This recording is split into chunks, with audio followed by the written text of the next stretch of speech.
want to speak their names? Let's speak their names. For real, because if you don't speak their names, then in this patriarchal society, they're going to be in limbo. Yeah, they're going to be sentenced to murder, to death. And they're not going to go into the afterlife.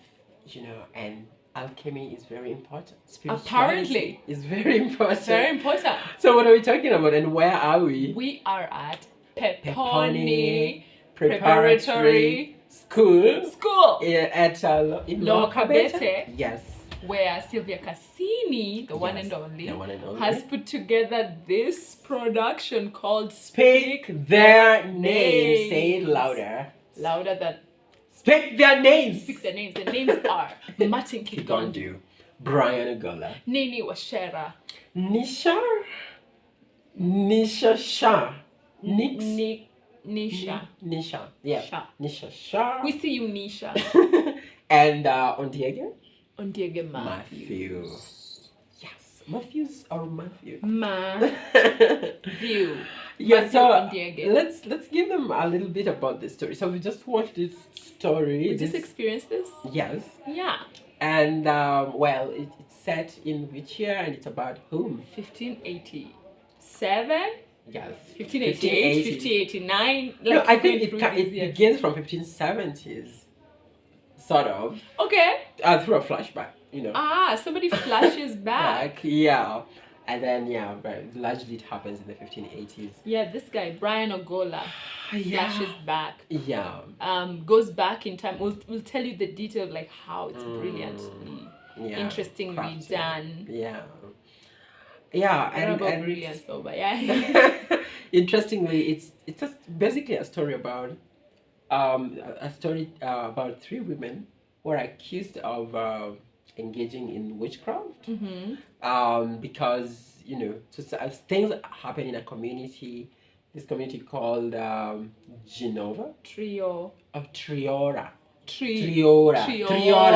Are the border of France and Italy? Right. Yeah. And it is the time when they were burning the witches. They were getting banned from the communities. Right. Because they believe that it's the witches that cause problems like drought and famine and death of people. Yeah, they were killing people all over the place. Yeah, impotence.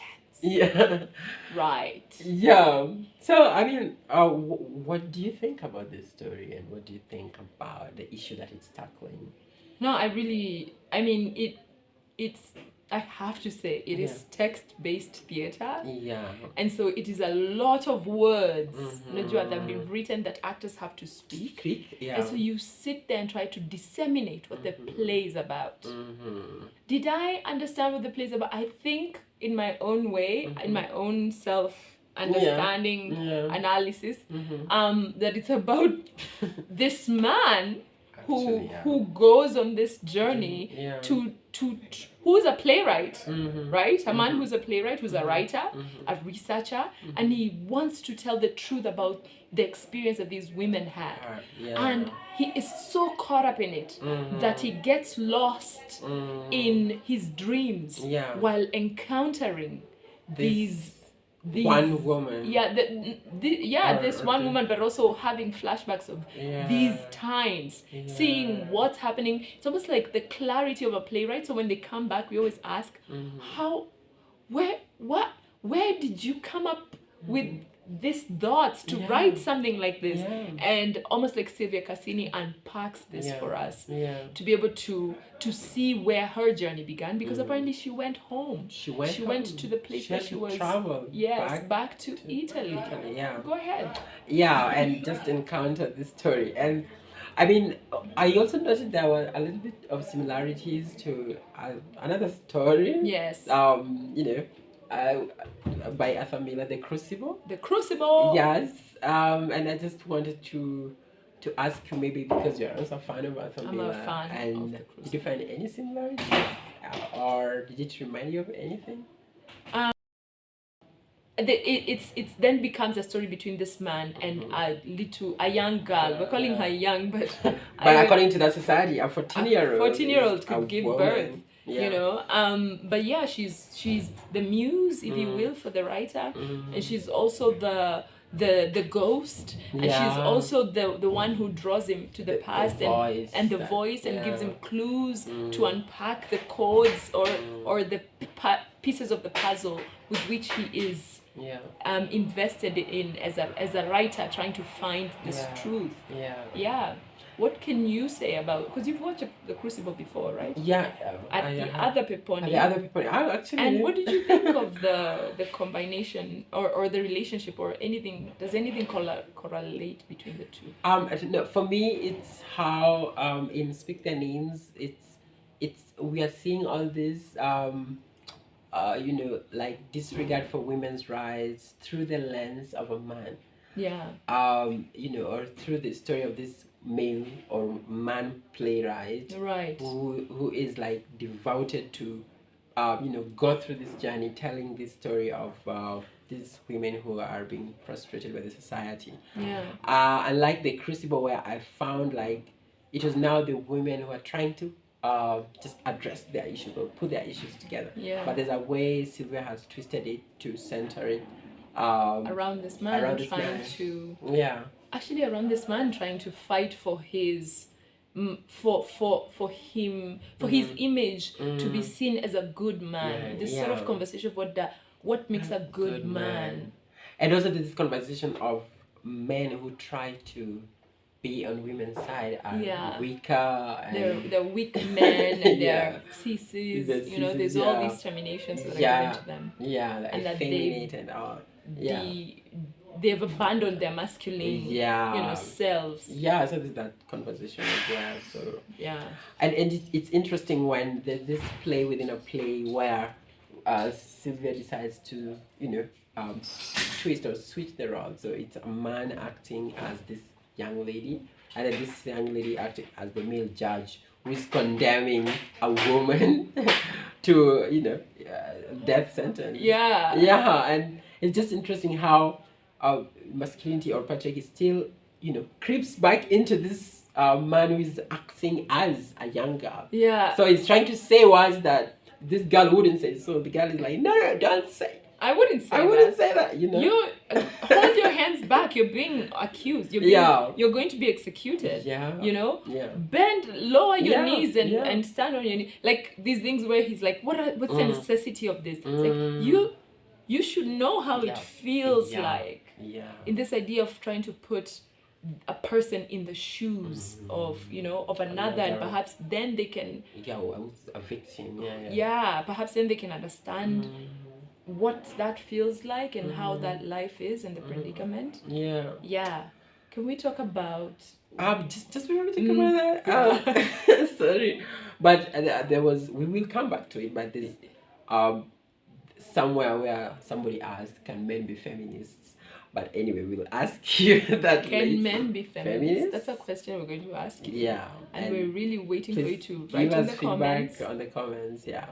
And and like us and subscribe. Yeah, and let's keep sharing this. Let's keep sharing. Keep, growing this industry by talking about these These are the issues that are put on stage by a playwright, someone who Yeah. goes and writes and questions, has these major questions that are sort of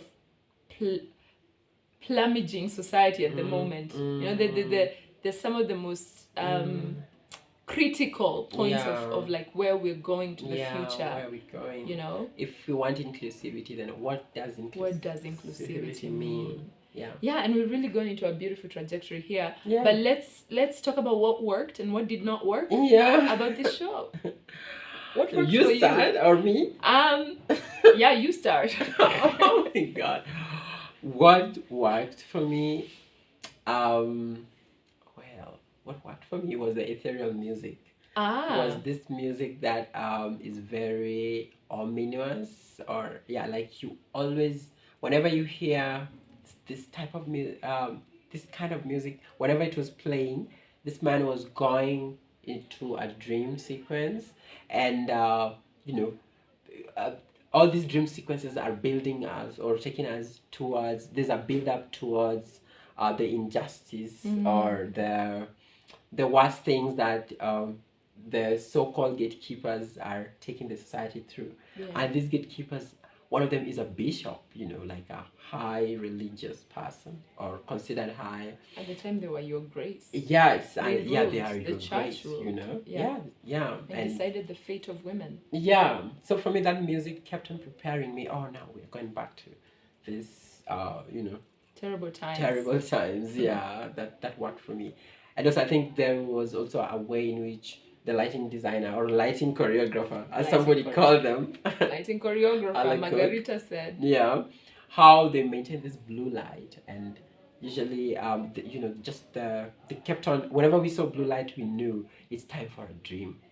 And and there were a lot of times. Yeah, oh my God. So now that, oh yes. That did not work for me.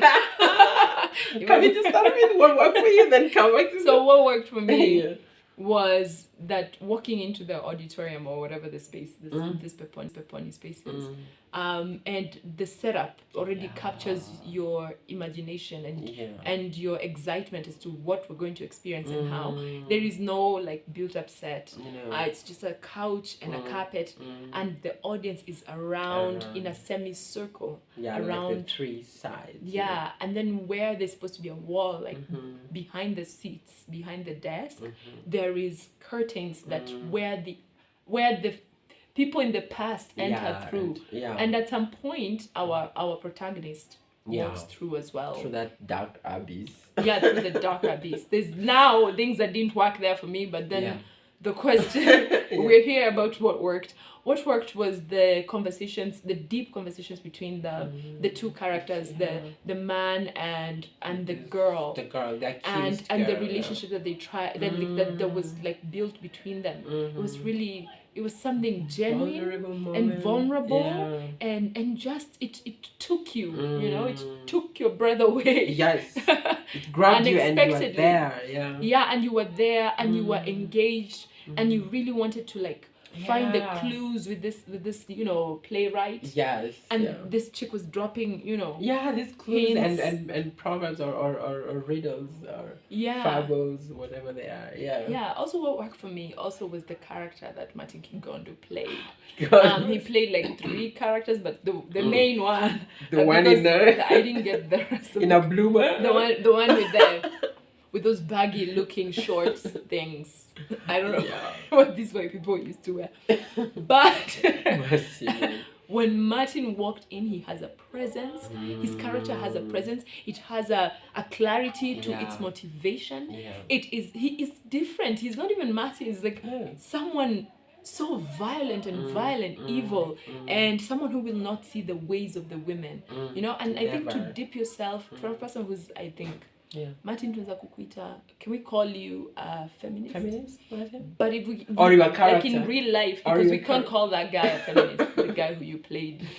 What was his name? Scribani? Scribani. Scribani is evil. He's the devil himself. So that character worked for me. What else worked for me? I'll say yes, the lighting, but something generic. So there's something generic. Or is it the or is there how they were the blackouts? Or now we can talk about what didn't work, please. Okay, finally. Can now breathe. Also the costumes. The costumes worked with the time. So at times they were weird. The pink. I'm curious now to know like why the pink and why and was that really the gerb for that time? The costume of the chick worked. If I can talk about that. Oh, and by the chick I mean the young girl who was the fairy muse. This fairy girl. Which who keeps appearing and disappearing. And her development of her character was really beautiful. Like, and I'll give this up to Silvia Cassini for the full definition of this character. But I also want to think that the actor added a lot of work into it. You could feel it. You could feel her anytime she walks in it. You want to be with it, like she's very present and she makes you present. So that worked. That is Niksha? Niksha Shah. Niksha Shah. She's the hit of the day. Of course. Shout out to you, Niksha. Hit star. Go ahead, Jose. What didn't work for you now? At this point, what didn't work for me, there were too many exits and entrances, and some of them were like nanoseconds. You just want to say one word, so you enter the stage and say, kneel down, and then you are out. The lights cut out. Yeah. To black out so fast. Yeah, and yeah. So and then they're out. Yeah. And we have so many blackouts. Yeah, and you're like, I wish you could have just, stayed and gave us more.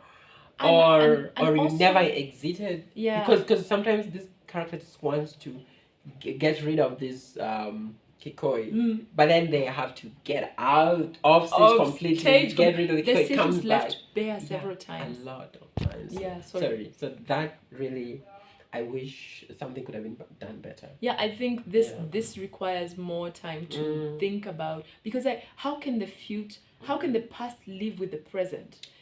How can they be in the same room? Because we don't need the exit and entrances. I'm just thinking, like, how can they be there, even frozen or hidden or moving in a slightly different pace than before, but at the same time the present is happening and it's like they're not there. Because when you show us that they're not there, we believe it. Yeah, we believe it. But like we believe the light and the sound and the sound to travel back in time when this person fell asleep. Yeah. Yeah. Yeah. Talking of falling asleep. I have never hated falling asleep. More than today. Right? More than today. Yeah. This character does nothing but fall asleep. And if they don't fall asleep, you try to write a word and just fall asleep, and then that's... How can you base a whole play on this now? It's a criticism. I think that's abusing a technique. I think so. I think the technique was beyond extremely pushed and milked. Yes. However, how does a character, how do you base a whole show on a character sleeping? Because if this character does not sleep, this play does not happen. If this character walks out and goes, that's the end of us. And was it also about his cloak or his robe? Yes, there was something about the robe and the cloak, and it wasn't well spoken or well defined or clarified. I don't think it has to be said, but it just has to have connect, motivation and connection for us to understand. Sure. Otherwise, he took off those Italian shoes, old Italian time shoes, and took off the cloak and wore like a jacket and walked out. And then he comes back. It's wears them again. Remembered, I need to wear this one. And then we ask yourself, where are you going? Why are you walking out? And I don't know where you're going. Come back and wear this cloak again and start sleeping, and now you get into your dream sequence. So we need that should have been done better or re-edited or reworked. Yes, it needs more. I want to say definition, but like clarification. Yeah. As to, first of all, does he really need to walk out? Oh, that's the question. Does he need to leave the stage bare? Do we need to turn off the lights? Do they need to just change their own stage? Exactly. Yeah. Do they need to flashback, exit and enter so quickly, like and I see what you're attempting. Like I see what she was attempting. It's like a film, right? Where you think you've seen something, but you can pause it and rewind and see, like, no, that's a ghost. Yeah. But on stage, how do you do that and still maintain our attention? And still say that we are now in the past. Yes. In the present, or in the present. Just forward and Yeah, flashback and foreshadowing. Yeah. And shout out to Brian Ogola, carrying the show on his back. Like, I think he has a back pain right now. Yeah, I think he has back pain. back pain. Yeah. And he kept on washing his face several times. Good for you for finding the fact that, sweat can be combated by, water. Yeah. How... Also, because however means what I've said is not true. Yeah. Also, this show, because you're carrying it on your back, you really terribly and critically need to be connected to the very fiber of the text, but also your motivation. What is your character want? Why? And why? And how do they live in different moments? You can... When you're with your wife, when you're with dream sequence. Yes. And how do you make these moments special or stand out, right? Yeah. And I feel like, especially there was a moment where he got up, I can't remember his name in the play. the Brian Ogola's character. Federico, yes. Federico got up, was just like hanging out, you know, waiting to sleep, I think. And then just decided I'm gonna trash my table. Yeah. You know? And there was no motivation that we're like, so what? The script that he was writing. Yeah, so what? You've trashed it, then he looks at it, then wears the cape and goes to sleep. So when there are moments where I know you don't know what the motivation is, but I really urge you to go and seek it. Yeah. And if it is, and I think, if it's not true to your character, then you can say no. Yeah, you can find other ways. Of going in or of finding the truth. Yes. Or seeking it. You don't have to find it sometimes, but let's see the intention. You are. I'll say that because towards the end, like, what a powerful performance. Speaking their names, calling out while it's being sentenced. Yes, when you're being sentenced, and of course we know all this is simulated and it's not. We know you're not in real danger. So now, as a desire, as a wish, I'll wish for. Now give us your wishes. I'll wish for like. Torture them for real, a little bit, like make me feel especially like there was a slap, Yes, there was a slap from slap Martin. is what we want.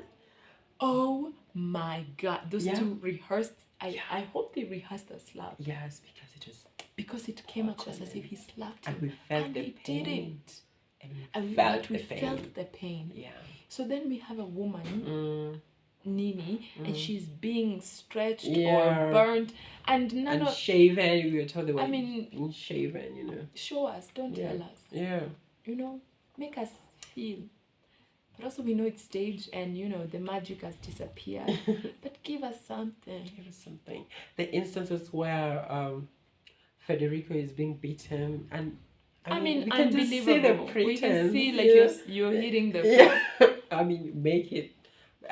Do it if you have to beat him. Just rehearse it. Now, is that also about stunt on stage? I think so. I think it's about stunts on stage. They really need to be worked on, and so because they're stunts, they need to look real. We need to feel like this person is in danger. This person, but there was a moment where we can now like pull out and say we felt like that girl was in danger. She came in and she just fell on the floor and her hair had been cut, and everything in that scene worked. For real. We felt her, and it was like catharsis. Oh, you okay. Wow. I went in with her and I was like, wow, somebody needs to, or she needs justice. She needs to be heard. And this thing of a woman should just choose, if it's witchcraft or sorcery that she's chosen, she needs to be let loose, and that's why she will end up thriving. So let her do it. Yeah, that's really what I wished for. And what else did not work for you? Okay. I'm serious. It is a lot. There's another. At some point, the use of plastic cup in terms of the props. I wasn't sure whether it was to be there in the ancient times and currently, or we just excuse it. It kind of I kept on like coming back to it, and I'm like, plastic cup in the 1500s, But still, it's only one element. I was just, overthinking, which is not good. No, it's detailed, and Federico's current wife's tattoo. She has tattoos on her body. Right. So I was like, is that their tribal marks, or this is now the actor's tattoo or the character's tattoo? So if it's the actor, then could it have been covered? Because it's speaking to me. It's body art, So does it have a meaning in this story? Yeah. I think her costume for me did. The wife, her costume was off with the wig. Oh yeah. And I didn't know who she. I knew that she, as a writer, the writer wrote her there as an anchor to bring Federico's character to remain on this earth, on this current at this moment. Current time and presence and present time. But I wonder about whether the play would go on without her. and she's very important, but she's made irrelevant when he dismisses her in the final part. And I think that's the dynamic between like we need to feel the pull and push between the two of them, to feel like one of them wants, they want each other, but also there's an being obstacle pulled back here to finish that. And then it wasn't enough. Yeah, I think we need to leave them I need to finish with one more thing that did not work. Okay, please go ahead. This was the character of the priest. Yeah. Oh my God. Yeah. Del Pozo, Councillor Faraldi. Yeah, Faraldi, man. Starting from his costume. Starting from the costume, the interesting choices. Yeah. What is the necessity? So I'll ask it. What is the necessity of this character? Does the play also go on without him? Because and much of what was in the text and supposed to be performed and conveyed and portrayed was lost. And of course it comes across like the actor did not learn their lines. It comes across like the actor did not understand the character. And of course they do, they just do not pop on stage. And we can have a whole conversation about this, by the way, about stage presence. For instance, when Martin walked in, and I think why he has the stage presence is very clear on his intentions, on his motivation as to why he's there. And so I question whether this character, this actor, had prepared enough to also be clear about their intentions and their motivation for why they enter every time. Yeah, I think or then let them be just a ghost dressed in black and no saying a line and just coming to beat someone. Yeah. But even the beating, they're not doing the thing, So well, everybody's bringing their A game. Where's your game? Also, you've taken like 3 months preparing for this. Yeah. Should have asked many questions to your director and even fellow actors. Characters. Yeah, and really push your character. Yeah. Push them, challenge them. It felt like he sat in a very comfortable pocket of like. Yeah, like I'm just here. I was casted, guys. Yeah. But yeah, thank you so much. We've really enjoyed ourselves. Yeah. The hall was full. Yeah. There was on the last day. They've been showing in Muthaiga, then they've come and showed it at Peponi, and hopefully they're going to show it next year. Yeah. If you're out there, if you really want to see this play, I recommend it. You need to watch it. We need to address women issues that concern women, and as to how they've been dehumanized, as to how they can always be used as a political tool, and their bodies are always dismantled for politics and for state and for the the church. rightful owners of their bodies. And they're never allowed their own agency. And thank you so much, Silvia Cassini. Thank you so much, Alakok, for inviting us. Alakok is the choreographer lighter. The lights worked. It was like turning on lights and then everyone talk about lights, but there's a blue light and then there's the turning on of the lights. There wasn't anything excitingly creative about lighting. Yeah. But it just somehow it was there to remind us of this. Now it's the dream and now it's the reality. Exactly. Yeah. And then the cuts, the blackouts. Very mechanical, They were terrible. To say the least. Yeah. That's it. And the rest of the team, the production designer Monica Kyoko, lighting and sound, of course, Alakok, music, this ethereal musician, Noah Ichihashi, costumes, Shenu, Huda. Yes, and Shalina Alport for props and makeup. Yeah. And what's his name? The guy who did there's a beautiful fire thing that's happening that's fake. Yeah, but it looks almost real. Believe that it's real. Yeah. And the way it was used could have been used more. Yeah, that's Jean-Luc Detal. Thank you so much. You guys have a good time. Like us, subscribe. Yeah. And comment. Keep sharing. And keep sharing our work. Remember to answer our question. Can men be feminists? Don't ask me why. You know I am. I know you are. Yeah, thank you.